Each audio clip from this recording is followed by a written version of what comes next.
Mercredi 27 juillet, bienvenue, vous êtes sur RTI 1. Dans l'actualité ce jour, la visite du Premier ministre Patrick Achi dans la région du Poro. Il va procéder au lancement de plusieurs infrastructures importantes, dont la pose de la première pierre du projet de l'agropole Nord à Sinématiali. Ce pôle se veut la réponse sur le long terme à la cherté de la vie. Il va permettre d'accroître le rendement des productions vivrières et contribuer à une plus grande disponibilité des produits durant toute l'année.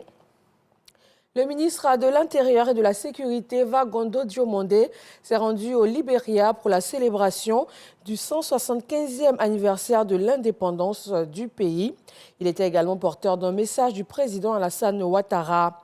4 chefs d'État de l'Afrique de l'Ouest étaient aux côtés du président George Weah, qui a dit son engagement à œuvrer pour le développement de son pays. Dans le but de lutter contre les effets néfastes des huiles usagées sur l'environnement, sur la santé et également démanteler les réseaux de trafic de ces huiles, le ministère de l'Environnement et du Développement durable a pris un arrêté depuis août 2021. Aujourd'hui, l'une des réformes de l'arrêté requiert un agrément pour collecter et revaloriser les huiles usagées. La Côte d'Ivoire produit environ 10 000 tonnes d'huile usagée par an. Et les conséquences de ces lubrifiants dénués de leurs substances sont légion. L'altération de l'esthétisme de l'environnement, la pollution des eaux et de l'air et la favorisation des cancers de la peau et du poumon. Pire, ces huiles usagées sont parfois commercialisées illégalement selon la direction des déchets industriels et substances chimiques, échappant ainsi aux règles de recyclage et d'hygiène.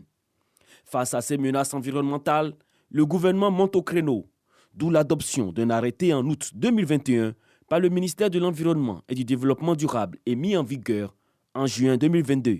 Cet arrêté prévoit désormais la délivrance d'un agrément pour traiter et collecter les huiles usagées. Ça va nous permettre de savoir qui produit les huiles usagées, qui les enlève et quel est leur devenir, où est-ce que ça part. On a une réforme sur l'exigence d'une certification ISO 14001 et puis MAS qui va s'imposer désormais à tous les traiteurs. Ce secteur est un emploi vert et aujourd'hui avec la nouvelle réglementation, les responsabilités sont situées. On a parlé de la RSE, on a parlé de la responsabilité du producteur quant à l'utilisation de ce produit et le recyclage de ce produit pour épargner l'environnement sur les effets nocifs de ces produits-là. Les parties prenantes de la commercialisation d'huile usagée apprécient les réformes.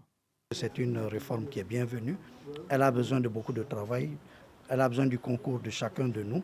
Et à notre niveau, en tant que traiteur, nous allons prendre toutes les dispositions nécessaires pour pouvoir respecter scrupuleusement ces nouvelles réformes qui sont de nouvelles lois pour assainir ce secteur.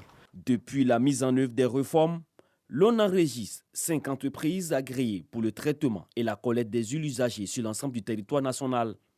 Les opérateurs illégaux s'exposent à des sanctions pécuniaires et peines privatives de liberté. La Confédération des PME-PMI a décidé de former ses membres, de leur apprendre à mieux suivre les procédures de passation de marchés publics. Il s'agit pour eux de connaître les procédures de soumission dans l'objectif de maîtriser le circuit administratif et accroître les chances de gagner donc des marchés publics. La relation franco-béninoise, la lutte contre le terrorisme, la sécurité alimentaire, autant de sujets abordés par les présidents du Bénin et de la France. Le président français Emmanuel Macron est à la deuxième étape de la tournée qu'il a entamée sur le continent africain. Interrogé sur une possible coupure du gaz russe et des décisions prises par l'Union européenne, Emmanuel Macron a déclaré ce mercredi que la Russie est l'une des dernières puissances impériales coloniales. Manifestations et violences en République démocratique du Congo, 15 morts dans le Nord Kivu, à Kalmi, à Goma et à Beni, où les forces de sécurité congolaises ont été renforcées. Les condamnations des violences et les appels au calme se multiplient dans la communauté internationale et également dans la classe politique congolaise, ce après 2 jours de manifestations contre les installations de la MONUSCO sur place. 94,6% de oui lors du référendum sur la nouvelle constitution en Tunisie. Le texte consacre la présidentialisation du pouvoir et tourne la page au parlementarisme instauré depuis 2014. Cependant, seulement 30% des électeurs se sont déplacés. La coalition de l'opposition avait appelé au boycott. Et ce changement fait craindre à l'opposition, comme aux analystes, une dangereuse régression démocratique. Merci de toujours vous informer sur RTI 1. On se retrouve avec grand plaisir à 20h.